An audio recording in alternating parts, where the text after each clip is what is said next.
রমজান মাসে আমাদের সবচেয়ে বেশি প্রয়োজন পড়ে পেস্ট্রি শিট অথবা সমুসা শিট।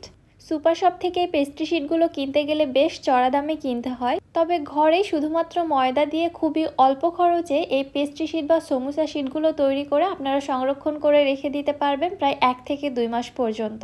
একই ভিডিওতে আমি আপনাদের সংরক্ষণ পদ্ধতিও দেখিয়ে দিব। আসসালামু আলাইকুম everyone, welcome back to my channel. এইভাবে পেস্ট্রি শিট বা সমুসা শিটগুলো তৈরি করলে আপনারা একদম হোটেল স্টাইলে যে কোনো ধরনের সমুসা, স্প্রিং রোল অথবা অন্থন তৈরি করে নিতে পারবেন। একদিন বানিয়ে পুরো রমজান মাসের জন্য কিভাবে সংরক্ষণ করবেন চলুন রেসিপিটি দেখে আসি। বিসমিল্লাহ। প্রথমে একটি মিক্সিং বলে নিচ্ছি 2 কাপ ময়দা। চেষ্টা করবেন আটাটা অ্যাভয়েড করে ময়দা দিয়ে স্প্রিং রোল শিটগুলো তৈরি করতে, তাহলে রেজাল্টটা অনেক বেশি বেটার পাবেন। এর মধ্যে দিয়ে দিচ্ছি 1 চা চামচ লবণ। এবারে ময়দার সঙ্গে লবণটা একটু ভালোভাবে মিশিয়ে নিচ্ছি। লবণটা মেশানো হয়ে গেলে এবার অল্প অল্প করে নর্মাল তাপমাত্রার পানি দিয়ে আমি একটা শক্ত টাইপের ডো তৈরি করে নিচ্ছি।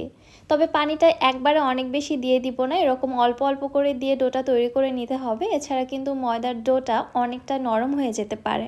আমরা নর্মালি যে রুটি পরোটার জন্য ডো তৈরি করে থাকি তার থেকে সামান্য একটু শক্ত টাইপের ডো তৈরি করে নিতে হবে।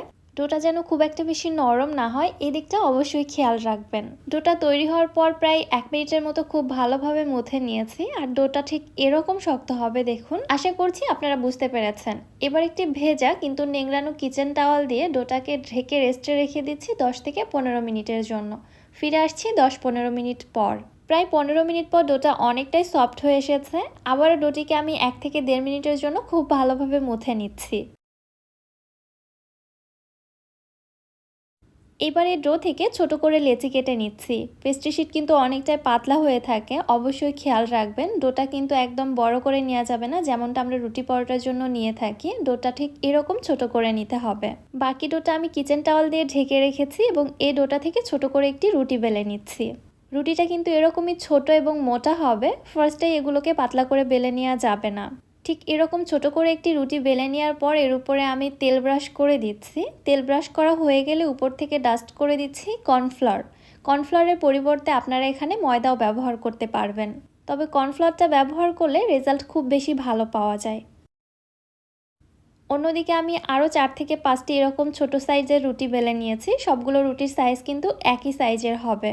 কর্নফ্লাওয়ার ডাস্ট করে দিয়ে আমি আরও একটি রুটি বসিয়ে দিলাম। সেম একইভাবে এই রুটির উপরে আমি আবারও তেল ব্রাশ করে দিচ্ছি এবং তেল ব্রাশ করা হয়ে গেলে কর্নফ্লাওয়ার ডাস্ট করে দিচ্ছি। সেম একই প্রসেস ফলো করে আমি এইভাবে পরপর রুটি বসাতেই থাকবো। সর্বোচ্চ 10টা পর্যন্ত রুটিও আপনারা এইভাবে বসিয়ে নিতে পারবেন, তবে আমি অতগুলো দিচ্ছি না, আমি মোটে 5টি রুটি এখানে পরপর বসিয়ে দিচ্ছি। সর্বশেষে যে রুটিটা দিয়ে দিচ্ছি তার উপরে কোনো প্রকার তেল বা কর্নফ্লাওয়ার দেওয়ার প্রয়োজন নেই। জাস্ট রুটিটা দিয়ে হাতের সাহায্যে এভাবে চেপে চেপে রুটিগুলোকে একটু ফ্ল্যাট করে নেওয়ার চেষ্টা করছি। হাতের সাহায্যে একটু ফ্ল্যাট করে নিয়ে আমি বেলুনের সাহায্যে বেলে নিচ্ছি। এই পর্যায়ে এসে রুটিটা বেলতে কিন্তু একটুও প্যারা মনে হয় না, খুবই ইজিলি রুটিগুলো বেলে যায়। যতটা সম্ভব রুটিটাকে বেলে বড় করে নিতে হবে এবং পাতলা করে নিতে হবে। রুটিটাকে বেলে আপনি যত বেশি বড় বা পাতলা করে নিতে পারবেন, পেস্ট্রি শিট বা সমুসা শিটগুলো তত বেশি পাতলা এবং পেপারের মতো হবে। আমি বেশ বড় করে একটি রুটি বেলে নিয়েছি। এবারে চলে যাচ্ছি চুলাতে। চুলায় একটি তাওয়া একদম লো হিটে গরম করে নিয়েছি। অতিরিক্ত হিটে তাওয়াটা গরম করা যাবে না, একদম লো হিটে এটাকে গরম করে নিতে হবে এবং চুলার হিট একদম লোতে রেখে রুটিটা দিয়ে উল্টে পাল্টে নিতে হবে। এক পাশ থেকে উল্টিয়ে নিলে দেখতে পারবেন অপর পাশে রুটিটার কালার চেঞ্জ হয়ে গেছে। তখন হাতের সাহায্যে এভাবে টেনে নিলেই খুবই ইজিলি এটা উঠে আসবে। আবারও উল্টিয়ে দিয়ে দেখতে পাচ্ছেন এই পাশের রুটিটাও কিন্তু হয়ে এসেছে, মানে কালার চেঞ্জ হয়ে গেছে। কালারটা যখন এরকম হয়ে আসবে তখন অপর পাশের রুটিটাও উঠিয়ে নেবেন। এইভাবে পরপর উল্টিয়ে দিব এবং একটি করে রুটি উঠাতে থাকবো। দেখতেই পাচ্ছেন এই শিটগুলো কত বেশি পাতলা এবং ট্রান্সপারেন্ট হয়েছে। অপর পাশে আমার হাত এবং স্প্যাচুলাটা কিন্তু স্পষ্ট বোঝা যাচ্ছে। একইভাবে আমি আরও একটি রুটি বেলে নিয়েছিলাম, ঠিক একইভাবে এটা আমি সেঁকে নিচ্ছি। এক পাশ থেকে সেঁকে নেওয়ার পরে উল্টে পাল্টে একটি করে রুটি উঠিয়ে নিচ্ছি। এই কাজটি করতে একদমই সময় লাগে না। একটি করে শিট হতে প্রায় 2 থেকে 3 সেকেন্ডের মতো সময় লাগে। জাস্ট একটি করে শিট উঠাবেন এবং রুটিটা উল্টিয়ে দিবেন, দিয়ে আবারও শিট উঠাবেন এবং রুটি উল্টিয়ে দিবেন। এই সময়ের মধ্যেই কিন্তু হয়ে যায়, এক্সট্রা আর কোনো সময় লাগে না। মাশাআল্লাহ, পেস্ট্রি শিট বা সমুসা শিটগুলো কত বেশি পারফেক্ট হয়েছে আপনারা তো দেখতেই পাচ্ছেন। অপর পাশ থেকে আমার হাতের আঙুলগুলো কিন্তু স্পষ্ট বোঝা যাচ্ছে। এগুলো একদম কাগজের মতোই পাতলা হয়ে আছে। আমি হাতের মুঠোর মধ্যেও নিয়ে নিচ্ছি, দেখুন এটা কতটা পারফেক্ট। আপনারা যদি পেস্ট্রি শিটগুলোকে আরও বেশি পাতলা করতে চান তাহলে রুটিটাকে আরও বড় করে পাতলা করে বেলে নেবেন, তাহলে এগুলো আরও বেশি পাতলা হবে। এই শিটগুলো দিয়ে কত ইজিলি স্প্রিং রোল তৈরি করে নেওয়া যাচ্ছে, জাস্ট দেখুন। আমি এখানে কোনো রকম পুর ছাড়াই আপনাদের জাস্ট ভাঁজটা দিয়ে দেখাচ্ছি, আপনারা ভেতরে পুর দিয়ে এইভাবে ইজিলি তৈরি করে নিতে পারবেন। এবার আমি শিটগুলো কেটে সমুচা শিট তৈরি করে নিচ্ছি। সাইডের যে এক্সট্রা অংশগুলো আমি কেটে নিলাম এগুলো ফেলে দেওয়ার কোনো প্রয়োজন নেই, এগুলো তেলে ভেজে আপনারা সমুচার পুরেও ব্যবহার করতে পারবেন। এছাড়াও এগুলো কিন্তু এমনি থেকে খেতেও অনেক বেশি মজা লাগে। এনিওয়ে, এই শিটটা দিয়েও আমি আপনাদের একটা স্প্রিং রোল তৈরি করে দেখাচ্ছি। ঠিক এরকম করে ভাঁজ করে নিলেই কিন্তু স্প্রিং রোলটা তৈরি করা যায়। জাস্ট এর ভিতরে আপনাদের পছন্দ মতো পুর ব্যবহার করলেই হবে। স্কোয়ার করে কেটে নেওয়ার পর মাছ বরাবর আরেকবার কেটে নিলে এগুলো এখন সমুচা শিট হিসেবে তৈরি হয়ে গেছে। আলহামদুলিল্লাহ, আমার এই রেসিপিটা এত বেশি পারফেক্ট, আপনারা একবার এইভাবে বাসায় পেস্ট্রি শিট বা সমুচা শিটগুলো তৈরি করে নিলে 100% স্যাটিসফাইড হবেন।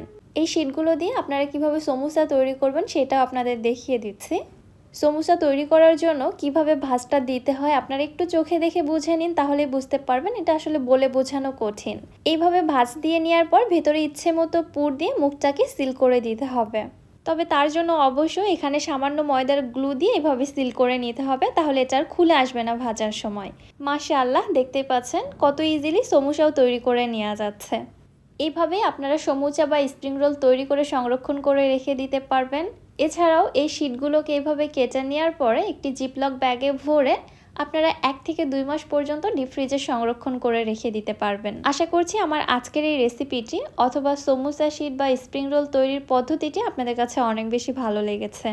ভিডিও কেমন লাগলো অবশ্যই আমাকে কমেন্ট করে জানাবেন। ভিডিও ভালো লাগলে যারা আমার ইউটিউব চ্যানেল থেকে দেখছেন চ্যানেলটি সাবস্ক্রাইব করে দিবেন, এবং যারা ফেসবুক পেজ থেকে দেখছেন পেজটিতে ফলো দিয়ে দিবেন। আজকের মতো বিদায় নিচ্ছি। আল্লাহ হাফেজ।